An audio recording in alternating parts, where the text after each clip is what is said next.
गांधी दर्शन में एक महत्वपूर्ण आयाम है ट्रस्टीशिप का सिद्धांत। 1900 के पश्चात अगर देखा जाए तो दुनिया में वैचारिक विभाजन की प्रक्रिया तीव्र होती जाती है। एक तरफ जहां हम पाते हैं कि मार्क्सवादी दर्शन तेज़ी से आगे बढ़ रहा था और सोवियत रिवॉल्यूशन के पश्चात मार्क्सवादी दर्शन को पूंजीवाद के विकल्प के रूप में देखा जा रहा था, जो दोनों एक दो विपरीत धुरी पर थे। जहां एक तरफ पूंजीवाद है तो उसका जस्ट अपोजिट या उसका ध्रुव विरोधी जो वाद था वो पूंजीवाद का, वो था मार्क्सवाद। इन दोनों के बीच में एक विचारधारा थी समाजवाद की। मार्क्सवाद और समाजवाद दोनों ही जो असमानताएं समाज में व्याप्त थीं उसका विरोध करते थे। जहां पूंजीवादी व्यक्तिगत संपत्ति का समर्थन करते थे और कहते थे कि बिजनेस निजी लाभ से चलाया जाना मानव की जो मनोविज्ञान है उसके अनुरूप है, मानव की जो इच्छा आकांक्षा है उसके अनुरूप है, उसकी प्रवृत्ति के अनुरूप है। वहीं साम्यवादी इसको बोलते थे, मार्क्सवादी या साम्यवादी बोलते थे कि जो पूंजीवादी व्यवस्था है वो शोषण को जन्म देती है, अन्याय को पैदा करती है, इस नाते वो गलत है। तो एक दूसरे के विरोध में ये वाद तैयार होते बढ़ते दिखाई दे रहे थे।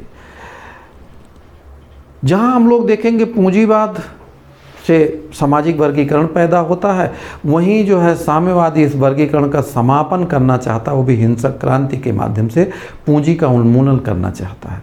तो एक वर्ग संघर्ष पर बल देता है। वो मानता है कि वर्ग संघर्ष एक शाश्वत सत्य है। पूंजीपति और मजदूर के मध्य संघर्ष, सामंत और किसान के मध्य संघर्ष। तो इस तरह से वर्ग संघर्ष को बहुत महत्ता दी गई और जो सामाजिक समस्या है, जो आर्थिक समस्या है, उसका समाधान यहाँ कोऑर्डिनली निकलने की संभावना बहुत कम दिखाई देती है। संघर्ष के माध्यम से इस समाधान की बात की जाती है और इसको शाश्वत माना जाता है। साम्यवादी जो थे व्यक्तिगत संपत्ति को शोषण एवं हिंसा का कारण मानते हैं। गांधी कहते हैं जबकि समाजवादी कहते हैं, समाजवादियों की विचारधारा था कि राज्य को चाहिए कि इस पर जो उत्पादन के तमाम साधन हैं उस पर राज्य प्रभावी नियंत्रण रखे, वितरणवादी नीति अपनाए ताकि असमानताओं को कम किया जा सके। अब आप देख रहे हैं कि हमारे सामने तीन विचारधारा है जो 1900 के बाद स्थापित रूप में दिखाई देती है। एक पूंजीवाद, दूसरी उसकी ध्रुव विचारधारा साम्यवाद या मार्क्सवाद, और तीसरी विचारधारा समाजवाद की। इन तीनों विचारधाराओं से अलग हटते हुए गांधी जी ने एक नया दर्शन दिया जो आर्थिक क्षेत्र में नैतिकतावाद की स्थापना था। मॉरल साइड को जो इस्टेब्लिश करने की कोशिश थी, यानी जो धन संपदा है वो पूरे समाज की ओर से एक पूंजीपति के पास है और पूंजीपति को समाज की थाती माना चाहिए, उसको एक ट्रस्टी के रूप में अपने को लेना चाहिए और उस संपत्ति का पूरे सोसाइटी के बेटरमेंट के लिए इस्तेमाल करना चाहिए, ना कि इंडिविजुअल इंटरेस्ट को सॉल्व करने के लिए। गांधी जी ने कहा कि आपके लिए धन उतना उचित है जितने से आपकी जो महत्वपूर्ण आवश्यकताएं हैं पूरी हो जाएं। उसके अलावा जो धन है वो अन्य लोगों को जो संपदा से वंचित हैं या उनके पास उतनी संपत्ति नहीं है, उनके कल्याणार्थ वो खर्च होनी चाहिए और आप एक उस संपत्ति के होल्डर के रूप में, विद होल्डर के रूप में समाज के की तरफ से क्या है, एक न्यासी हैं, एक ट्रस्टी हैं। तो ट्रस्टीशिप का जो थ्योरी गांधी जी ने दिया था, उन्होंने कहा था कि न्यूनतम आवश्यकता सभी की पूरी होनी चाहिए। हालांकि गांधी जी इस बात पर बल देते थे कि पूर्ण असमानता, जैसा कि साम्यवादी दर्शन कहता है, को व्यवहारिक नहीं मानते थे और गांधी जी ने कहा था ये असंभव है, व्यवहार में आ नहीं सकती है। समाज में जो क्षमतावान लोग होंगे वो ज़्यादा अर्जन करेंगे और जो ज़्यादा अर्जन करेंगे अगर उनको मॉरल साइड से जोड़ करके देखा जाए, उनके ऊपर नैतिक दायित्व डाले जाएं, तो वो अपने अतिरिक्त संपदा का उपयोग समाज के बेटरमेंट के लिए करेंगे। यानी आप अपनी आवश्यकताओं के लिए धन संपदा का इस्तेमाल करिए, न कि अपनी विलासिता के उद्देश्यों की पूर्ति के लिए। ये ट्रस्टीशिप का महत्वपूर्ण पहलू था। दूसरा महत्वपूर्ण बात ये थी कि ये जो वर्ग संघर्ष की समस्या थी, इसका भी गांधी जी निदान करना चाहते थे ट्रस्टीशिप के थ्योरी में, अपने सिद्धांत में। गांधी जी का ये कहना था कि वर्ग संघर्ष समाज में हिंसा पैदा करता है, जो उनके अहिंसा के मूल दर्शन के विरुद्ध था, विपरीत था, जो कि जिसका समर्थन साम्यवादी करते थे कि बलपूर्वक संपत्ति पर या पूंजी पर आधिपत्य कर लेना चाहिए किसानों को। गांधी ने कहा कि नहीं, पूंजी और श्रम के मध्य सहयोग होना चाहिए ताकि उत्पादन को बढ़ाया जा सके। दूसरी बात, वितरणवादी न्याय को स्थापित किया जा सके। तो जो ट्रस्टीशिप का सिद्धांत है वो इस दृष्टि से बड़ा महत्वपूर्ण है कि एक सामाजिक आर्थिक और जो सामाजिक और आर्थिक न्याय को ये सुनिश्चित करता है। वस्तुतः जो गांधी जी की विचारधारा है ये भारतीय परंपरा में उसकी जो प्रेरणा है वो ईशावास्य उपनिषद,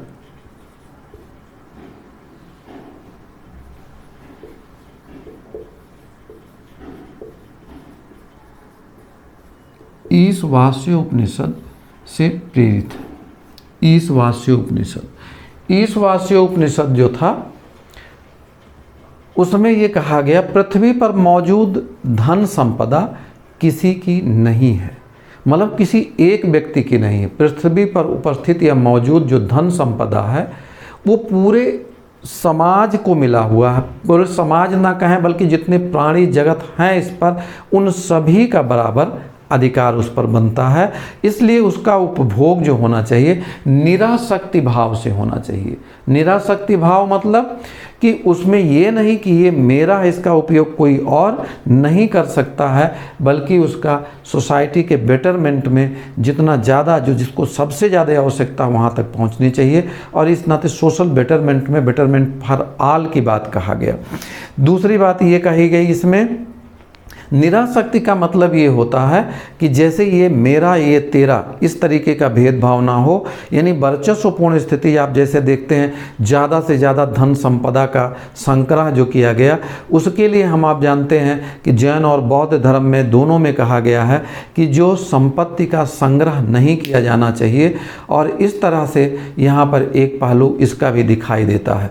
दूसरा जो इन्होंने प्रेरणा पाई थी वो जॉन रस्किन, जिसकी चर्चा हम लोग पीछे भी कर चुके हैं, जहां गांधीयन फिलॉसफी हम लोग पढ़ रहे थे, अनटू दिस लास्ट।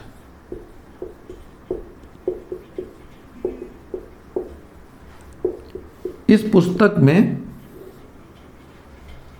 सर्वोदय, इसका ट्रस्टीशिप का सिद्धांत मिलता है, सर्वोदय दर्शन भी यहाँ पर मिलता है। इन्होंने कहा उत्पादन के लाभ पर सभी का अधिकार है, उत्पादन के लाभ पर सभी का अधिकार है। अनटू दिस लास्ट में इस बात पर जोर दिया गया है।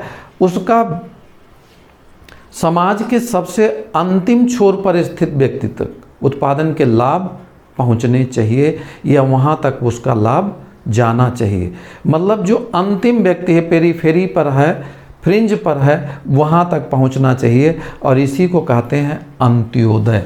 तो अंत्योदय की बात, अंत्योदय का मतलब क्या हुआ? यानी समाज के हाशिए पर भी जो बैठा हुआ। आप जानते हैं जब उत्पादन का जो संकेंद्रण होता है वो केंद्र में जो क्षमतावान लोग हैं उनके पास ज़्यादा होता है, और जैसे जैसे हम परिधि की ओर बढ़ते हैं वंचित लोग मिलते हैं, दिखाई देते हैं। गांधी का कहना ये था कि संपत्ति का ऐसा संकेंद्रण नहीं होना चाहिए, और ये बात बाइबिल में भी मिलती है। इसी को कहते हैं अंत्योदय दर्शन। अंत्योदय दर्शन मतलब जो हाशिए पर है, इंड पर है, उसको भी उत्पादन के लाभ का हिस्सा उचित प्रकार से मिलना चाहिए। इसी प्रकार इसी में कहा गया है अनटू दिस लास्ट में ही कि पृथ्वी पर मौजूद संपूर्ण संपदा समस्त मानव समुदाय के समान अधिकारिता में आती है। मतलब जो भी इस धरती पर संपदा है उस पर पूरे मानव समुदाय का सामूहिक रूप से समान अधिकार बनता है। तो यहाँ पर ये बात भी स्पष्ट थी कि एक समुदाय को दूसरे समुदाय को अपना अधीनस्थ नहीं बना लेना चाहिए। ये भी यहाँ पर महत्वपूर्ण बात आई। तो इस सिद्धांत के आधार पर अगर हम लोग देखें तो ये कहा गया पूंजीपतियों से, उनसे ये उम्मीद किया गया गांधी द्वारा कि आप ट्रस्टी या न्यासी के रूप में, न्यासी या ट्रस्टी क्या करता है, किसी संपदा या किसी आप देख रहे हैं जो नेचर प्रदत्त चीज़ है उस पर वो एक उसके संरक्षक के रूप में, रक्षक के रूप में काम करता है, साथ में उसका ज़्यादा से ज़्यादा वृद्धि करवाता है, यानी उसमें वृद्धि और विकास हो उस संपदा में, और उसका न्यायपूर्ण वितरण हो, समाजोपयोगी कार्यों में उसको खर्च किया जाए, यही न्यासी का सिद्धांत है। तो यहाँ पर आप देखें जो इस तरह की विचारधारा है वो जो पश्चिमी यूरोप में आपको देखना पड़ेगा, फिलैंथ्रोपी का कॉन्सेप्ट है, जो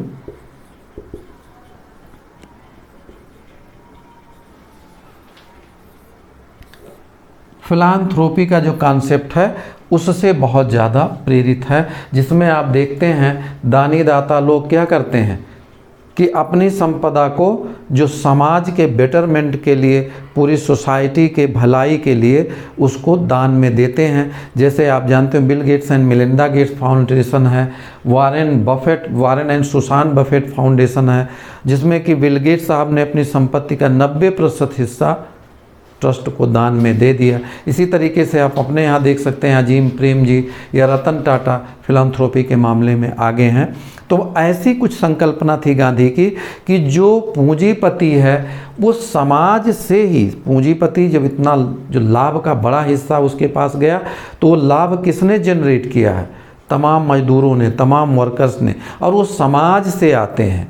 प्राकृतिक संसाधनों का इस्तेमाल किया गया उस उत्पादन में जिस पर पूरे समाज का हक बनता है। तो कोई व्यक्ति जो पूंजीपति है उसको ये नहीं समझ लेना चाहिए कि इस पर सिर्फ मेरा इस पर नियंत्रण है और मेरे भोग विलास पर ही इसको खर्च किया जाना चाहिए, जबकि बाकी तमाम लोग जो हैं उससे वंचित हो रहे हैं, वो तमाम प्रकार की वंचना के शिकार हो रहे हैं, तमाम प्रकार की आर्थिक जो समस्याएं हैं उसको बर्दाश्त कर रहे हैं। तो इस तरीके से आप देखें तो वर्ग संघर्ष की समस्या का यहाँ पर समाधान दिखाई देता है, बल्कि यहाँ पर वर्ग समन्वय पर बल दिया गया है।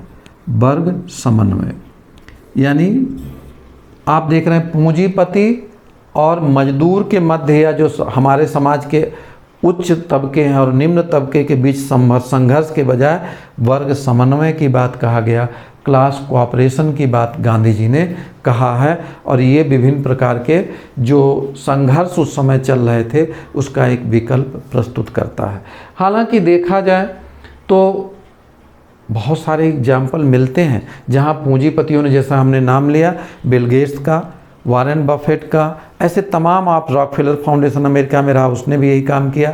इसी तरीके से भारत में अगर आप देखें तो अजीम प्रेम जी, ऐसे तमाम डेनिश इंटरनेशनल जो डेवलपमेंट एजेंसी वगैरह हैं उसमें भी इस तरीके के भाव मिलते हैं। तो यहाँ हम लोग जो देख रहे थे कि इसमें जो महत्वपूर्ण बात गांधी जी ने रखी वो ये रखी कि समाज की ओर से पूंजीपतियों को अपनी संपत्ति का इस्तेमाल इस तरीके से करना चाहिए कि जैसे वो संपदा पूरे समाज के बेटरमेंट के लिए हो, और ऐसा ईश्वर ने उसे प्रदत्त किया है कि वो क्षमता उसे दी है कि पूरे समाज का कल्याण कर सके। तो एक मॉरल साइड यानी वैल्यू लोडेड बना दिया गया है कैपिटलिज्म को, और गांधी जी ने एक तरीके से वो समाधान खोज लिया था जो समाधान उस समय नहीं दिख रहा था वर्ग संघर्ष के दौरान।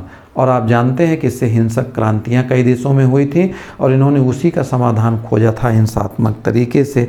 हालांकि इसमें आदर्शवादिता के आधार पर इसकी आलोचना भी होती है, सारे लोग ऐसा नहीं मानते हैं, लेकिन आपके सामने है कि दुनिया में धीरे धीरे आप देखेंगे फिलैंथ्रोपी की जो प्रवृत्तियां हैं वो बढ़ती जा रही हैं।